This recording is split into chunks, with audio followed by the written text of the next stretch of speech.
আসসালামু আলাইকুম। আজকের আইসিটি ক্লাসে সবাইকে স্বাগত জানাচ্ছি। আমি আব্দুল্লাহ নোমান। কেমন আছো তোমরা সবাই? আজকে আমরা আগের ক্লাসের সাথে লিঙ্ক করে আরও কিছু অ্যালগোরিদম সম্পর্কে জানব। গত ক্লাসে তোমরা দেখেছিলে অ্যালগোরিদম কাকে বলে, অ্যালগোরিদম কিভাবে সম্পন্ন করতে হয় বা অ্যালগোরিদম কিভাবে লিখতে হয়। ধাপে ধাপে সেই অ্যালগোরিদমগুলো আমরা লিখেছি নির্দিষ্ট সংখ্যক ধাপের মাধ্যমে। যারা পূর্বের ভিডিওটি দেখোনি তারা অবশ্যই আগে ডিসক্রিপশনে দেওয়া আগের ভিডিওটি দেখে নিবে, তাহলে তোমাদের জন্য আশা করি এই ক্লাসটি বোঝা সহজ হবে। তাহলে দেরি না করে চলো আমরা শুরু করি আজকের অ্যালগোরিদমের ক্লাস। প্রথমেই আমরা কথা বলবো হচ্ছে তিনটি সংখ্যার মধ্যে বৃহত্তম সংখ্যা কিভাবে নির্ণয় করা যায় তার অ্যালগোরিদম নিয়ে। আচ্ছা, আমার পেছনে বোর্ডের মধ্যে তোমরা অ্যালগোরিদমটা লিখা দেখতে পারো, বাট এই অ্যালগোরিদমটা আমরা যেটা করব, আগে আমরা এই লজিকটা খোঁজার চেষ্টা করব। আমাদের কাছে ধরে নাও তিনটা সংখ্যা আছে, একটা সংখ্যা এ, একটা সংখ্যা বি আর একটা সংখ্যা হচ্ছে সি। এই তিনটা সংখ্যার মধ্যে কোন সংখ্যাটা বড় হতে পারে সেটা আমাদের নির্ণয় করতে হবে। যেহেতু আমরা সংখ্যার নির্দিষ্ট কোনো মান এখানে আমরা জানি না, সেক্ষেত্রে আমাদের যেটা করতে হবে, আমাদের পসিবল তিনটা আউটকামই দেখাইতে হবে যে তিনটা আউটকামই বড় হতে পারে। কারণ আমরা যখন একটা ইউজারের কাছ থেকে মান চাবো, কারো জন্য হয়তো এর মানটা বড় হবে, কারো জন্য বি এর মান বড় হবে, অথবা কারো জন্য সি এর মান বড় হইতে পারে। এটা আমার ইউজারের উপর ডিপেন্ড করে, ইউজার মান কোথায় বড় দিচ্ছে। আমি যদি আনুমানিকভাবে একটা নির্দিষ্ট সংখ্যাকে বড় বলে দিই তাহলে কিন্তু ব্যাপারটা হবে না। তা আমরা যখন বড় সংখ্যা নির্ণয় করতে যাই তখন আমরা যেটা করি, সংখ্যাগুলোর মাঝখানে তুলনা তৈরি করি, তুলনা তৈরি করে আমরা বড় সংখ্যাটা বের করার ট্রাই করি। এখানেও আমরা সেম ফর্মুলাটা ইউজ করব। ঠিক আছে, তাহলে আমরা চলো খেয়াল করো এদিকে। আমার কাছে তিনটা সংখ্যা আছে, এ, বি আর হচ্ছে সি। তিনটা সংখ্যার মধ্যে আমি দুইটা করে সংখ্যা তুলনা যদি করি, তাহলে ফার্স্টে ধরো আমি তুলনা করে নিলাম যে এ কি বি এর থেকে বড় কিনা। এই তুলনার দুইটা অংশ আসতে পারে, একটা অংশ আমরা বলতেছি ইয়েস, একটা বলতেছি নো। যদি ইয়েস হয়ে থাকে সেক্ষেত্রে আমরা বিটাকে অ্যাভয়েড করব। কেন অ্যাভয়েড করব? কারণ অলরেডি এ বড় হয়ে গেছে। এবার আমরা তুলনা করব এ এর সাথে সি কে। এখানেও দুইটা পসিবল আউটকাম আসতে পারে, একটা ইয়েস, একটা হচ্ছে নো। সেক্ষেত্রে যদি ইয়েস হয়, খেয়াল করো এ বি এর থেকেও বড়, এ সি এর থেকেও বড়, তার মানে এ বাকি দুইটা সংখ্যা থেকে যদি বড় হয় তাহলে সবচেয়ে বড় সংখ্যা হচ্ছে এ, আমি এ প্রিন্ট করে দিব। আর সেক্ষেত্রে যদি না হয় তাহলে আমি বলবো সি হচ্ছে বড় সংখ্যা, প্রিন্ট হয়ে যাবে। আশা করি অ্যালগরিদমের এই অংশটুকু তোমাদের আমি বুঝাইতে পেরেছি। এইবার আমরা এই পাশে আসি, যখন এ বি এর থেকে বড় হচ্ছে না তখন আমরা কি করব? তখন আমরা বড় হিসেবে বি কে চুজ করে নিলাম। এইবার আমাদের এ হচ্ছে অপশন থেকে বাদ যাবে। সেক্ষেত্রে আমরা শর্ত দিব বি কি সি এর থেকেও বড়। আচ্ছা, এক্ষেত্রে দুইটা রাস্তা আসতে পারে, একটা না, একটা হচ্ছে হ্যাঁ। যদি না হয় তাহলে বি যদি সি এর থেকে বড় না হয় তাহলে সবচেয়ে বড় সংখ্যাটা হচ্ছে সি, আর যদি বি বড় হয়ে যায় তাহলে সবচেয়ে বড় সংখ্যা হচ্ছে বি, হচ্ছে সব থেকে বড় সংখ্যা। এভাবে আমরা তিনটি সংখ্যার মধ্যে কোন সংখ্যাটি সব থেকে বড় সেটা আমরা নির্ণয় করতে পারবো। এবার আমরা যদি এইটাকে অ্যালগরিদম আকারে সাজাই, তোমরা একটু খেয়াল করে দেখো। সর্বপ্রথম আমাদের কাজ হচ্ছে স্টার্ট করা। তো আমরা স্টেপ 1-এ বলেছি স্টার্ট করতে হবে। দেন স্টেপ নাম্বার 2, ইনপুট নিব তিনটা সংখ্যা এ বি সি আমরা ইনপুট নিয়ে নিলাম। 3 নাম্বার যে স্টেপ, এটা হচ্ছে আমাদের 3 নাম্বার স্টেপ। আমরা দেখো 3 নাম্বার স্টেপে এ আর বি এর তুলনা করেছি। তাহলে বলছি যদি এ বি এর থেকে বড় হয় তাহলে স্টেপ 4-এ যাব, আর যদি না হয় তাহলে আমরা স্টেপ 5-এ যাব। তাহলে এইটা হচ্ছে আমাদের স্টেপ 4, এটা হচ্ছে আমাদের স্টেপ 5। এবার আমরা স্টেপ 4-এ আসি। স্টেপ 4-এ কি লিখলাম? এ কি সি এর থেকেও বড়? যদি সেটা হয় তাহলে আমরা স্টেপ 6-এ যাব, আর না হয় যাব স্টেপ 7-এ। তাহলে এইটা হচ্ছে আমাদের স্টেপ 6, এটা হচ্ছে 7। এরপর 6-এ আমরা চলে আসবো, তার আগে স্টেপ 5টা আমরা খেয়াল করি। স্টেপ 5-এ আমরা বলেছি যদি বি সি এর থেকে বড় হয়, তাহলে এই যে দেখো, যদি বি সি এর থেকে বড় হয়, যদি হয় তাহলে আমরা যাবো হচ্ছে 8 নাম্বার স্টেপে, আর যদি না হয় তাহলে আমরা আসবো 7 নাম্বার স্টেপে। দেখো আমরা তাই লিখেছি এখানে 8, 7। এবার আসো এক পাশ থেকে 6-এ আমরা কি পাইছি? 6-এ পাইছি এ হচ্ছে সবচেয়ে বড়, তাহলে print A is the largest number and then go to step 9। Step 9 ছিল হচ্ছে আমার এন্ড। তাহলে আমি এখান থেকেও এখানে আসবো, এখান থেকেও এখানে, এখান থেকেও এখানে।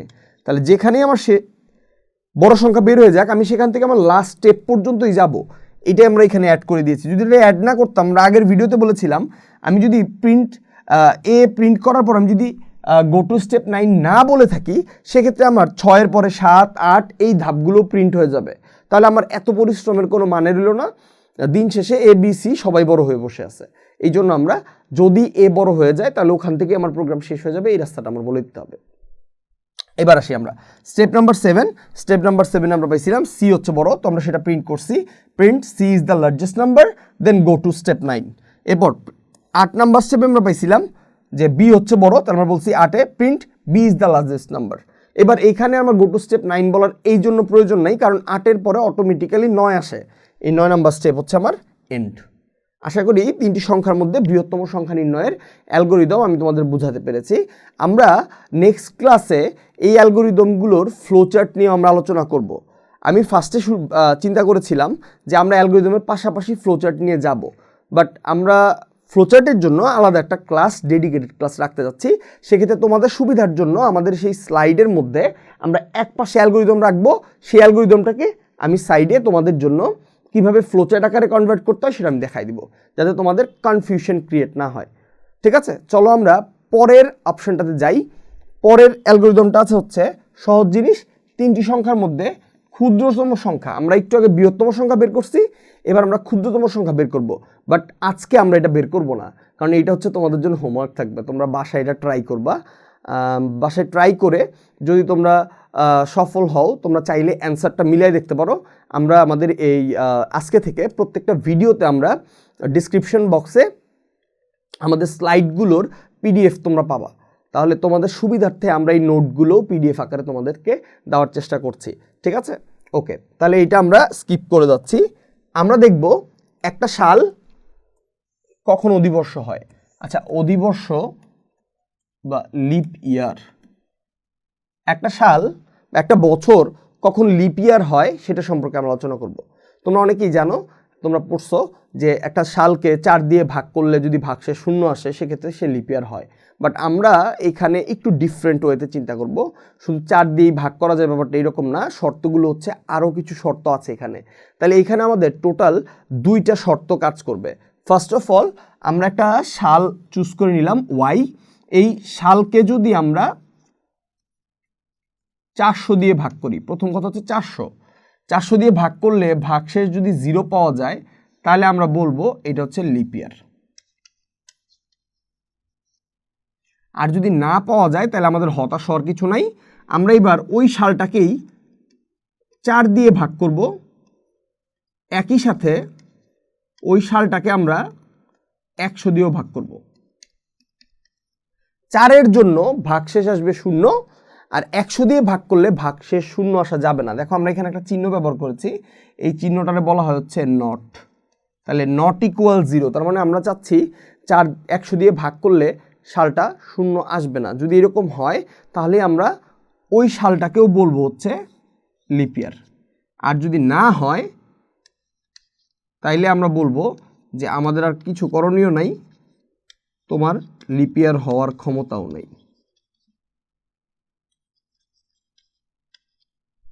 ঠিক আছে, আশা করি আমি তোমাদেরকে এই রাফটা বুঝাইতে পারছি। তাহলে আমরা প্রথম কাজটা হচ্ছে একটা সালকে 400 দিয়ে ভাগ করা। 400 দিয়ে ভাগ করলে যদি ভাগশেষ 0 আসে, তাহলে সে লিপ ইয়ার। আর যদি না আসে, সেক্ষেত্রে আমরা আরও একটা শর্ত ট্রাই করব। সেই শর্তটা হচ্ছে 4 দিয়ে ভাগ করা। আর 4 দিয়ে ভাগ করলে ভাগশেষ 0 আসবে, 100 দিয়ে ভাগ করলে ভাগশেষ 0 আসা যাবে না। যদি এই 2টা শর্ত একই সাথে কাজ করে, আমরা এই জন্য এখানে অ্যান্ড লিখেছি। অ্যান্ড মানে হচ্ছে অ্যান্ডের উভয় পাশে থাকা শর্ত দুটিকে একই সাথে সত্য হইতে হবে। যদি এটাও সত্য হয়, সেক্ষেত্রে সে লিপ ইয়ার হবে। আর যদি এক্ষেত্রে সত্য না হয়, তাহলে ওরে দিয়ে আমাদের আর কোনো চান্স নেই, ও লিপ ইয়ার হইতে পারবে না। ঠিক আছে, এবার এই জিনিসটাই আমরা দেখো এখানে গুছিয়ে লিখেছি। Step number 1 start, step number 2 হচ্ছে ইনপুট ওয়াই, একটা সাল আমরা ইনপুট নিলাম। এখন কথা হচ্ছে এখানে আমি একটু সামনের দিকে যাব। তার আগে যেই ভুলটা আমরা মাঝে মধ্যেই করি, আমরা সব জায়গায় কিন্তু ইনপুট নিয়ে যাচ্ছি। আমার বলছে একটি সাল অধিবর্ষ কিনা তা নির্ণয়ের অ্যালগোরিদম লিখো। এখানে কিন্তু আমার সাল ফিক্স করে দেয়নি। কিন্তু যদি আমাকে বলে 2024 সাল কি লিপ ইয়ার কিনা তা নির্ণয় অ্যালগরিদম লিখো, তখন আমরা কি করব? তখন জাস্ট আমাদের এই স্টেপটা পরিবর্তন হবে। এখানে আমরা লিখছি ইনপুট ওয়াই, সেই জায়গায় আমরা লিখব determine Y is equal to 2024, মানে যেই সালটা দেওয়া থাকবে সেই সালটাকে আমরা একটা ভ্যারিয়েবলের মধ্যে ফিক্স করে নিব। ভ্যারিয়েবলে ফিক্স করলে কি হবে?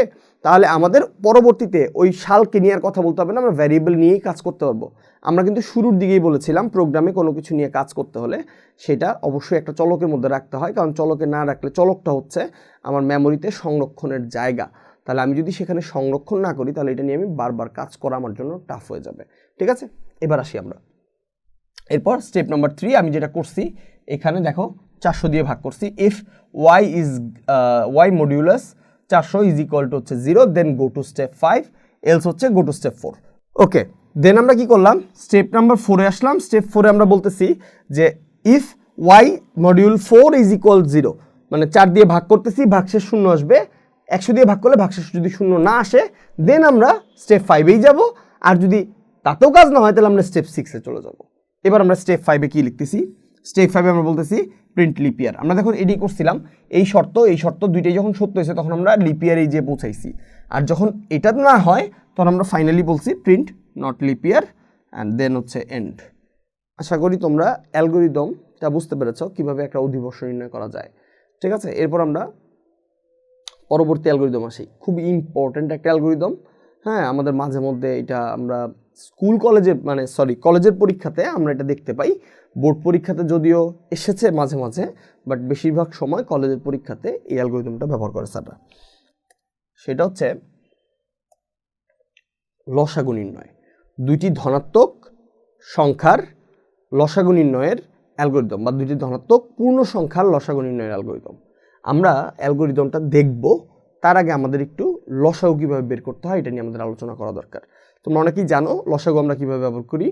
লসাগু বের করার জন্য আমাদের যেটা করতে হয়, দুইটা সংখ্যা দেওয়া থাকলে তাদেরকে তাদের সবচেয়ে ক্ষুদ্রতম উৎপাদকে বিশ্লেষণ করতে হয়। এরপর সেখান থেকে কমনগুলোর থেকে একটা আর আনকমনগুলোর থেকে সবগুলো নিয়ে হচ্ছে লসাগুটা তৈরি হয়। যেমন সাপোজ আমরা যদি বলি, ধরো আমার কাছে 4 আর হচ্ছে 6 দুইটা সংখ্যা দেওয়া আছে, তাহলে 4কে যদি আমি ভাঙতে থাকি, 4-রে ভাঙলে এরকম হবে 1 × 2 × 2, অথবা শুধু তুমি 2 × 2 লিখতে পারো। আর 6-রে ভাঙলে হবে 1 × 2 × 3। তাহলে এই দুইটার লসাগু যদি আমি চিন্তা করি, সেক্ষেত্রে লসাগু হবে হচ্ছে কমন থেকে একটা, তাহলে দুইটা 1 থেকে একটা 1 নিলাম, এরপর কমন থেকে একটা নিলাম একটা 2, এরপর আনকমন যা আছে সবাই, তাহলে আরেকটা 2 আরেকটা 3, তাহলে 2 × 2 = 4 আর 3 × 4 = 12, তাহলে 4 আর 6-এর লসাগু হচ্ছে 12। ঠিক আছে, এইভাবে আমরা লসাগু বের করতাম আগে, বাট আনফর্চুনেটলি এইভাবে আমরা প্রোগ্রামে লসাগু বের করতে পারবো না। প্রোগ্রামকে আমরা বলতে পারবো না যে তুমি ওদেরকে উৎপাদকে বিশ্লেষণ করে দেখাও, এটা প্রোগ্রাম করবে না। প্রোগ্রাম যেটা করবে, প্রোগ্রামকে আমার লজিক বুঝাইতে হবে যে আসলে লজিকটা হচ্ছে এইরকম। যেমন আমরা যদি একটু চিন্তা করে দেখি, একটা জিনিস খেয়াল করো, দুইটা সংখ্যার মধ্যে লসাগু কত হবে। আমরা আরেকটা সিনারিও যদি আমরা এখানে দেখি, খেয়াল করো, আমি একটা সিনারিও নিলাম 3 আর 5, দুইটা বিজোড় সংখ্যার সিনারিও যদি নেই, সেক্ষেত্রে লসাগু হবে হচ্ছে 15। ঠিক আছে, আমি আবার যদি আরেকটা সিনারিও নিয়ে আসি, ধরো হচ্ছে 2 আর 4, সেক্ষেত্রে লসাগু হবে হচ্ছে 2 আর 4-এর মধ্যে লসাগু হবে 4।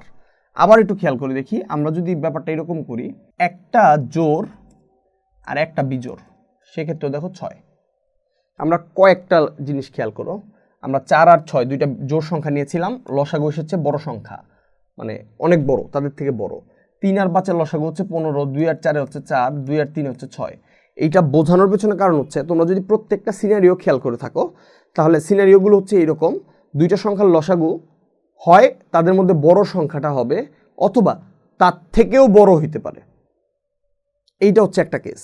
দেখো, দুইটা সংখ্যার লসাগু তাদের মধ্যে বড় সংখ্যা, দুইটা সংখ্যার লসাগু তাদের বড় সংখ্যার থেকেও বড়, বড় সংখ্যার থেকেও বড়, বড় সংখ্যার থেকেও বড়। ব্যাপারটা হচ্ছে এরকম।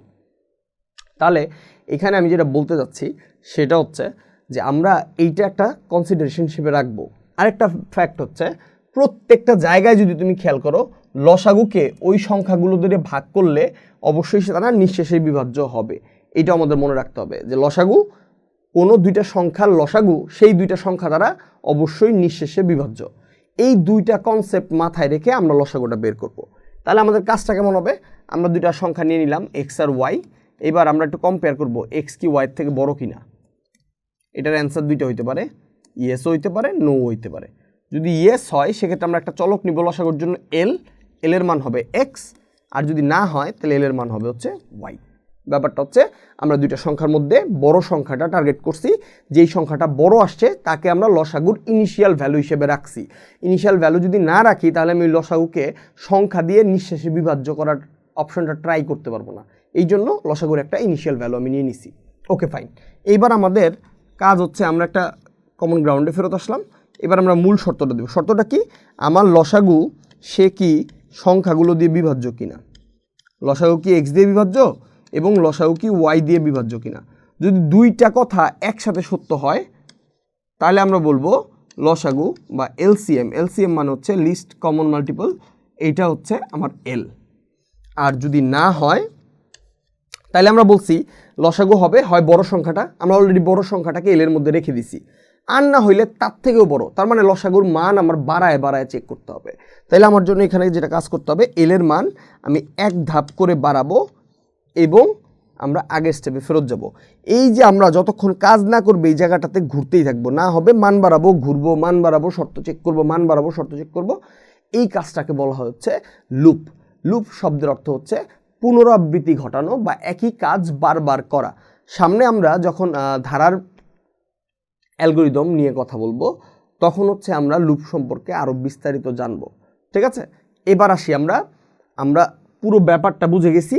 এবার আমরা যদি অ্যালগরিদমে ফোকাস করি আশা করি তোমরা ক্লিয়ার হইতে পারবা ব্যাপারটা। দেখো আমরা কি করছি, স্টার্ট করছি, দেন ইনপুট নিলাম, স্টেপ 2 ইনপুট। এরপর আমরা দেখো বলছি এই যে এই কাজটাই করছি আমরা, যে X is greater than Y.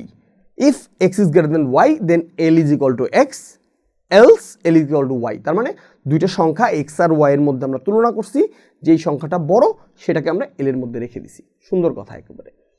এরপর আমরা মূল যেই এটা ছিল শর্তটা ছিল, if L module X equal to 0 and L module Y is equal 0। এইখানে তোমরা কয়েকটা বিশেষ বিশেষ চিহ্ন দেখতে পাচ্ছ যেগুলো তোমাদের কাছে হয়তো নতুন হতে পারে, যেমন ডাবল ইকুয়াল, ডাবল অ্যান্ড, এগুলো নিয়ে আমরা সামনে আলোচনা করব। আমি এখন এই ক্লাসগুলোরে আরও ক্রিটিক্যাল করতে চাচ্ছি না, আমি চাচ্ছি এই ক্লাসগুলোতে আমি জাস্ট তোমাকে মিনিং বলে যাই, তুমি মিনিং হিসেবে এটাকে মনে রাখো, দেন আমরা পরবর্তীতে এই অপারেটরগুলো নিয়ে কাজ করবো আরও। তার মানে আমি বলতে চাচ্ছি এলকে এক্স দিয়ে ভাগ করলে 0 আসবে, ভাগশেষ, এবং এটা মানে হচ্ছে এবং এলকে ওয়াই দিয়ে ভাগ করলেও ভাগশেষ 0 আসবে। দুইটা জিনিস আমরা আগের অ্যালগরিদমে বলেছি যে অ্যান্ডের পাশের দুইটা শর্ত একই সাথে সত্য হওয়া জরুরি। তাহলে দুইটা জিনিস যদি একসাথে সত্য হয় তাহলে আমি 6-এ যাব, আর যদি না হয় আমি 5-এ যাব। 5-এ আসলাম, 5-এ আমি কী করতেছি, 5-এ আমি এল এর মান বৃদ্ধি করছি এবং ফেরত গেছি। তাহলে determine L equal to L plus 1 then go to step 4 again. এই যে আমার স্টেপ 4, আমি এখানে এসে আবার শর্ত চেক করতেছি। আর যদি আমার এই শর্ত সত্যি হয়ে যায় সেক্ষেত্রে আমি স্টেপ 6-এ গেছি, বলছি প্রিন্ট এলসিএম ইকুয়াল টু হচ্ছে এল, আর স্টেপ 7 হচ্ছে এন্ড, কাজ শেষ। আচ্ছা, আমি এলসিএম এর কথাটা বলছি লিস্ট কমন মাল্টিপল, তোমরা এখানে দেখতে পাবা এলসিএম এর ফুল ফর্ম। ঠিক আছে, ওকে। তাহলে এইবার আসি আমরা, এটা ছিল লসাগুর অ্যালগরিদমের কথা। গসাগু কেমন হবে, এখানেও একটা সাসপেন্স রাখার বিষয়। গসাগু কেমন হবে এটা তোমরা একটু চিন্তা করো। আমার কাছে লেখা আছে, পরের স্লাইডেই গসাগু লেখা আছে, বাট আমি তোমাদের এখন বলবো না। সব যদি আমি বলে দিই তাহলে তোমার নিজের চেষ্টা করা হবে না। তুমি চেষ্টা করো, না বুঝে থাকলে তুমি আমাকে কমেন্টে জানাও, আমি ট্রাই করব পরবর্তী কোনো এক ক্লাসে ফাঁকে আমি এইটা নিয়ে ছোট্ট একটা রিলস তোমাদের দিয়ে দেওয়ার জন্য, যাতে তোমরা সহজে এটা বুঝতে পারো। Thank you. আমরা সামনের দিকে আগাই। আমরা খুব স্মল একটা জিনিস স্টার্ট করব, একেবারে ছোটোর থেকে একটা জিনিস স্টার্ট করব, সেটা হচ্ছে ধারার সমষ্টি নির্ণয়ের অ্যালগরিদম। ধারার সমষ্টি নির্ণয় করার জন্য আমাদের খুবই ইম্পর্ট্যান্ট ব্যাপারটা, একটা ধারার অ্যালগরিদম যদি আমরা পরিপূর্ণভাবে বুঝতে পারি তাহলে আমাদের জন্য বাকি অ্যালগরিদমগুলো বোঝা খুবই সহজ হবে। ঠিক আছে, তাহলে আমি একটা অ্যালগরিদম চেষ্টা করি, আগে দেখি তোমাদের বোঝাতে পারি কিনা। ওকে, খেয়াল করো তোমরা, আমরা একটা ধারা নিয়ে কাজ করছি। ধারাটা হচ্ছে 1 + 2 + 3 এরকম n পর্যন্ত ধারার যোগফল। আমরা যখন সমান্তর ধারার যোগফল বের করছি, আমরা যোগফল বের করার জন্য আমাদের একটা পার্টিকুলার সূত্র ছিল, আমরা সূত্র ফলো করে বের করছি। বাট এখানে আমরা সূত্র ফলো না করে আমরা একটু ডিফারেন্ট ওয়ে ট্রাই করবো। আমরা যে বারবার বলতেছিলাম আমরা লজিক এখানে দেখাবো। আমরা সূত্র ফলো করেও করতে পারি, সেক্ষেত্রে সূত্রের ব্যবহৃত সবগুলো অঙ্কগুলোর মান তোমার বলতে হবে, আগের থেকে বের করে নিতে হবে, বা বের করার জন্য বাকি সূত্রগুলো ব্যবহার করতে হবে। বাট এখানে এই পন্থাটা খুবই সহজ, তোমাদের বই ওই পন্থাটা ইউজ করছে। খেয়াল করো, একটা ধারার সমষ্টি নির্ণয় করার জন্য আমার কয়েকটা জিনিস জানা দরকার। একটা জিনিস জানা দরকার, প্রথম পদ কত আমার শেষ পদ কত, আর পদের অন্তর বা সাধারণ অন্তর কত। সাধারণ অন্তর মানে হচ্ছে পদগুলোর অন্তর বা পদের ব্যবধান।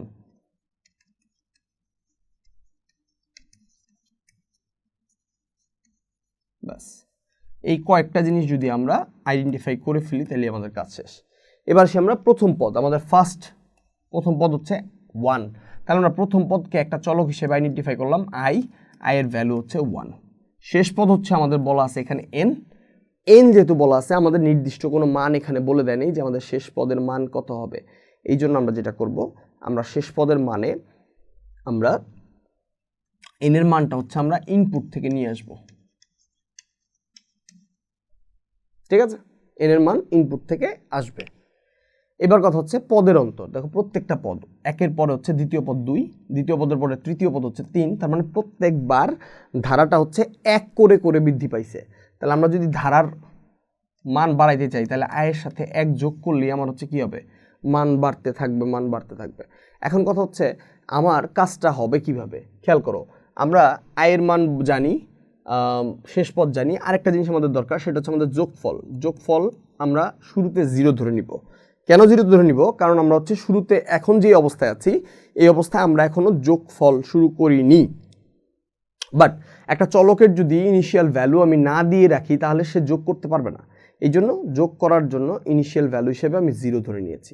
ঠিক আছে, এবার আসো আমরা, শর্তটা হচ্ছে I less than or equal N কিনা। এই শর্তটা হইতে পারে, অথবা হইতে পারে আই গ্রেটার দ্যান এন কিনা। দুইটা শর্ত হইতে পারে। দুইটা শর্ত আমি দুইভাবে দেখাবো তোমাদের, একটু খেয়াল করো।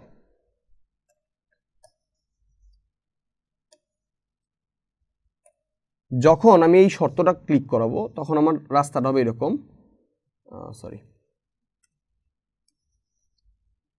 তখন আমার রাস্তাটা হচ্ছে এরকম, এদিকে আমি লিখলাম নো, এদিকে লিখলাম ইয়েস। যখন ইয়েস মানে আমি যোগ করব, আর নো আই যদি এনের থেকে ছোট না হয়ে থাকে বা সমান না হয়ে থাকে, মানে বলছে এন পর্যন্ত যোগ করে দেখাও, তাহলে এনের থেকে যদি বড় হয়ে যায় আয়ের মান, তখন কি আমি যোগ করব না? অবশ্যই আমি যোগ করবো না, তখন আমি প্রিন্ট করে দিব। তখন আমি কি করব, তখন আমি বলবো যে হ্যাঁ প্রিন্ট করো আমার যোগফল হচ্ছে এস। আর যদি সেটা না হয়, মানে আমার শর্ত সত্য থাকে, আয়ের মান এখনও এনের মানের থেকে ছোট বা এনের সমান, সেক্ষেত্রে আমরা যোগ করব। এখন যোগফলটা হচ্ছে আমার এস। আমি কি যোগ করব আসলে, খেয়াল করো, আমরা প্রথমে কি করব, একটা পদ যোগ করলাম, প্রথম পদ হচ্ছে আমার 1, তাহলে একটা পদ যোগ করলে আমার যোগফল কত হবে 1, কারণ আমি 1কেই শুধু যোগ করেছি। তাহলে আমার সামের ইনিশিয়াল ভ্যালু ছিল 0, তার সাথে আমি যোগ করলাম প্রথম পদকে আই, তাহলে এস এর সাথে আমি যোগ করলাম আই, এস প্লাস আই যোগ হয়ে আমার হইল 1। এইবার দ্বিতীয় পদের মান হচ্ছে 2, তাহলে আমি পদের মান বৃদ্ধি করলাম, আয়ের মান 1 বাড়াইলাম, আয়ের মান হয়ে গেল 2। এইবার আমার সামের মান ছিল 1, তার সাথে আমি যোগ করে দিলাম 2 এর একে 3। এইভাবে প্রত্যেকবার আয়ের সাথে এস এর যোগ করে করে আমরা আস্তের দিকে আগাইতে থাকবো। তাহলে আমার এখানে সূত্রটা হবে এস ইকুয়াল টু হচ্ছে এস প্লাস আই, আয়ের মান বাড়তে থাকবে। এরপর আমরা বলবো আয়ের মান বাড়াও কত, I equal to I plus 1, এবং এই ধারাটাকে চলমান রাখো। ওই যে আবার লুপের কথায় আসছি আমরা, যতক্ষণ এই শর্তটা সত্য তুমি এই রাস্তা পথে ঘুরতে থাকবে, আর যখন সত্য মিথ্যা হয়ে যাবে তখন তুমি বেরোয় এসে সাম প্রিন্ট করে দেবে। That's it. আমি হয়তো তোমাদের বুঝাইতে পারছি, যদি না বুঝাইতে পেরে থাকি তোমরা অবশ্যই আমার একটু কমেন্টে জানাবা, তাহলে আমার জন্য ব্যাপারটা ইজি হবে। আমি হয়তো আরেকভাবে ট্রাই করব, নতুন কোনো ভিডিও দেওয়ার চেষ্টা করবো তোমাদের জন্য। এবার আমরা অ্যালগরিদমটা একটু ফলো করি। স্টেপ নাম্বার 1 হচ্ছে স্টার্ট, আমরা শুরু করলাম। ফার্স্টেই আমরা স্টেপ নাম্বার 2তে ডিটারমাইন ব্যাপারটা, তুমি এখানে ডিটারমাইন না লিখে তুমি রিমেম্বারও বলতে পারো। তুমি তোমার প্রোগ্রামকে বলতেছো দুইটা জিনিস মনে রাখতে হবে, আয়ের ইনিশিয়াল ভ্যালু হচ্ছে 1, এস এর ইনিশিয়াল ভ্যালু হচ্ছে 0। তাহলে আমরা এটা বলছি ডিটারমাইন আই ইকুয়াল টু 1 এবং S equal to 0। Then step number 3-তে আমরা লিখছি ইনপুট n। আচ্ছা, এখানে কারো যদি কনফিউশন হয় যে না আমি আগে ইনপুট নিব না আগে ডিটারমাইন করব, তোমার ইচ্ছা, তুমি যেটা ভালো মনে করো। তুমি চাইলে এদেরকে অদল বদল করে লিখতে পারো, ইনপুটও আগে নিতে পারো, ডিটারমাইন আগে করতে পারো, তাতে কোনো সমস্যা নেই। তবে তুমি ডিটারমাইন করে নেওয়াটাই ভালো, হয়তো আমার কাছে মনে হয় এরকম। আচ্ছা, এরপর স্টেপ নাম্বার 4-এ আসি। ইফ i less than or equal n then go to step 5, else go to step 6। আমরা ওই যে জিনিসটা বলছি, i যদি n এর থেকে ছোট বা সমান হয় তাহলে তুমি 5-এ যাও, না হলে 6-এ যাও। 5-এ কি করো, 5-এ তুমি বারবার যোগ করতে থাকো, যোগ করতে থাকো, যোগ করতে থাকো, s equal to s plus i and i equal to i plus 1, then go to step 4 again. তুমি আবার 4-এ ফেরত আসো। এই কাজটা তোমার চলতে থাকবে, চলতে থাকবে, চলতে থাকবে, চলতে থাকবে। যখন এই শর্তটা মিথ্যা হয়ে যাবে তখন আর এইটা এখান থেকে চলে আসবে, এখানে এসে প্রিন্ট এস সামের মান প্রিন্ট করবে এবং আমার প্রোগ্রাম শেষ হয়ে যাবে। আশা করি ব্যাপারটা বুঝতে পারছো। এইখানে আরেকটা অল্টার অপশন আমরা বলছিলাম, অল্টার অপশনটা আমি তোমাদেরকে এইখানে দেখাচ্ছি, তোমরা একটু খেয়াল করে রাখো। আশা করি ব্যাপারটা বুঝতে পারবো খুব সহজেই তোমরা। আমরা বলছিলাম শর্তটা আমরা চাইলে চেঞ্জ করতে পারি। শর্তটা যদি এরকম হয় i is greater then n কিনা, দুইটা জিনিস আমরা খেয়াল করব, একটা হচ্ছে ইয়েস আর একটা হচ্ছে নো। এইবার কথা হচ্ছে i যদি n এর থেকে বড় হয় সেক্ষেত্রে আমরা প্রিন্ট করব সাম, আর যদি i ছোট হয় সেক্ষেত্রে আমরা বলবো s equal to s plus i আর i equal to i plus 1, then আবার ফেরত যাবো এখানে। ব্যাস, শুধু ইয়েস নোটা হচ্ছে চেঞ্জ হবে শর্তের ক্ষেত্রে, ঠিক আছে? আর বাকি যা আছে সব একই রকমই থাকবে। আশা করি তোমরা ধারাটা বুঝতে পারছো। ধারা রিলেটেড আরও অনেক কিছু আছে, যেমন এখানে আমরা একটা ধারা অ্যাড করছি 2 + 4 + 6, এখানে ডট ডট ডট 100 পর্যন্ত আছে। 100 পর্যন্ত দেওয়া যেটা হয়েছে, এবার কিন্তু আমার শেষ পদ নাই, মানে শেষ পদ আমি জানি, সরি নাই বলতেছিলাম, শেষ পদ কিন্তু এন না। এন হওয়ার কারণে যখন আমরা কোনো ভ্যালু জানতাম না সেই ভ্যালুটা আমরা ইনপুট থেকে ডেকে নিয়ে আসতাম। এবার আমরা যেহেতু ভ্যালুটা জানি এই জন্য আমরা ডেকে নিয়ে আসবো না, আমরা এবার কী করব, ওই স্টেপটাই আমরা স্কিপ করে যাবো। দেখো খেয়াল করো, আমরা স্টার্ট করছি, এরপর আমরা বলছি i এর স্টার্টিং ভ্যালু 2, s এর ভ্যালু 0, যে i 2 এর থেকে শুরু হয়েছে এই জন্য। এবার শর্তের মধ্যে আমরা সরাসরি তখন আমরা লিখছিলাম i less than or equal n, এবার আমরা এটা না লিখে আমরা লিখব i less than or equal 100। সহজ জিনিস, শর্ত আমরা দিয়ে দিলাম।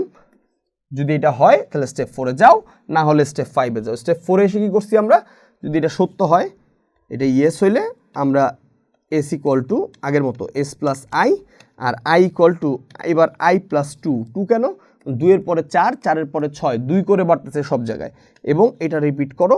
আর যদি না হয়ে থাকে তাহলে তুমি ভাই প্লিজ প্রিন্ট করে দাও s। বাস হয়ে গেছে আমাদের অ্যালগরিদম, ঠিক আছে? একইভাবে আমি সিমিলারিটি দেখানোর জন্য এগুলো ট্রাই করাচ্ছি। এইখানে দেখো একটু চেঞ্জ আছে। চেঞ্জ কি জিনিস, এইবার আমরা একটা কিউবের ধারা পাইছি, 1 cube plus 5 cube plus 9 cube, এরকম 150 কিউব পর্যন্ত। এবার আমরা একটু আগে আইডেন্টিফাই করি, i এর ভ্যালু হচ্ছে 1, s এর ভ্যালু হচ্ছে 0, আমার শেষ পদ হচ্ছে 150, এটা লেখার দরকার নেই আমার হচ্ছে i এর মান কত করে বাড়তেছে, i ইকুয়াল টু হচ্ছে i প্লাস 4। এই কয়েকটা জিনিস আমাদের ট্রাই করতে হবে। তাহলে আমি শর্তটা হবে এরকম, i less than or equal হচ্ছে 150, ট্রাই করব, যদি না হয় তাহলে আমরা প্রিন্ট করব, আর যদি হয়ে থাকে তাহলে আমরা কি করব, যোগ করব। যোগটা কি হবে, s ইকুয়াল টু আমরা প্রত্যেকবার দেখছিলাম s প্লাস i, কিন্তু আইটা হচ্ছে 1, 1 কে একা আছে না, 1-এর উপর আছে কিউব, 5-এর উপর আছে কিউব, 9-এর উপর আছে কিউব। তার মানে যতবার আমার এ যদি i হয় আয়ের উপরে কিউব, এ যদি i হয় আয়ের উপরে কিউব, এ যখন i তখন আয়ের উপরে কিউব, তাহলে প্রত্যেকবার আয়ের কিউব আছে। আয়ের কিউব কি জিনিস তুমি এটা খেয়াল করো, 5 কিউব রে আমরা চাইলে লিখতে পারি এরকম না, 5 × 5 × 5, 9 কিউব রে যদি লিখি 9 × 9 × 9, তাহলে আয়ের কিউব রে আমি কি লিখব, i × i × i। তাহলে আমার এখানে s equal to s plus i × i × i। ব্যাস, আশা করি লজিকটা তোমরা খুব সহজেই ধরতে পারছো। ব্যাপারটা হচ্ছে এখানেই। তাহলে আমাদের শুধু আয়ের মান আর এসের মান এই দুইটা জিনিসের মধ্যে পরিবর্তন আনতে হবে, এই দিয়ে আমাদের মোটামুটি সব ধারাগুলো হয়ে যাবে। আশা করি ধারার অ্যালগরিদম আমি তোমাদের বুঝাইতে পারছি। যদি কারো কোনো এরপরেও কনফিউশন থেকে থাকে তাহলে অবশ্যই তোমরা আমাকে জানাবে। আমি আজকে এই কথাটা বারবার বলতেছি এই জন্য, কারণ আমার কাছে মনে হচ্ছে কারো কাছে কিছুটা কনফিউশন থেকে যাওয়ার কথা।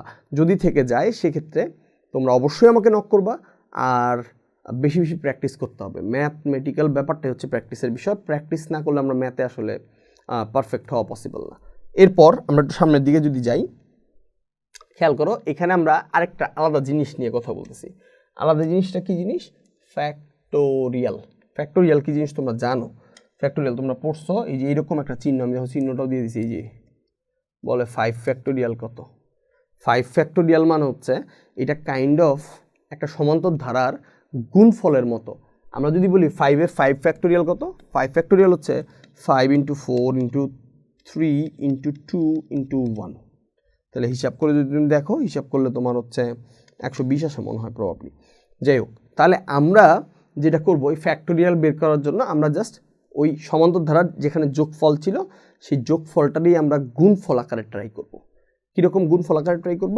ব্যাপারটা খুবই ইজি। খেয়াল করো, আমরা ওই শর্তটা ওইভাবেই দিব। ধর আমরা ধরে নিব যে আমার হচ্ছে একটা নির্দিষ্ট সংখ্যা n এর মান ধরছে, তাহলে আমরা এরকম বলবো যে i কি n এর থেকে ছোট কিনা। i এর ইনিশিয়াল ভ্যালু শুরু করব 1 থেকে, ছোট যদি হয়, ইয়েস যদি হয়, এইবার আমরা এস বা হচ্ছে এস না নিয়ে আমরা নিই ফ্যাক্টোরিয়াল। ফ্যাক্ট নিই, ফ্যাক্টোরিয়াল শর্ট ফর্ম। ফ্যাক্টোরিয়ালের ভ্যালু আমরা ইনিশিয়াল ভ্যালু নিব হচ্ছে 1। ইনিশিয়াল ভ্যালু এই জন্য 1 নিব কারণ আমরা বলছি আমরা গুণ করতেছি। গুণের ক্ষেত্রে যদি ইনিশিয়াল ভ্যালু আমরা 0 নিই তাহলে আমাদের সারা জীবনের আউটপুট হবে হচ্ছে এই এত বড় একটা 0।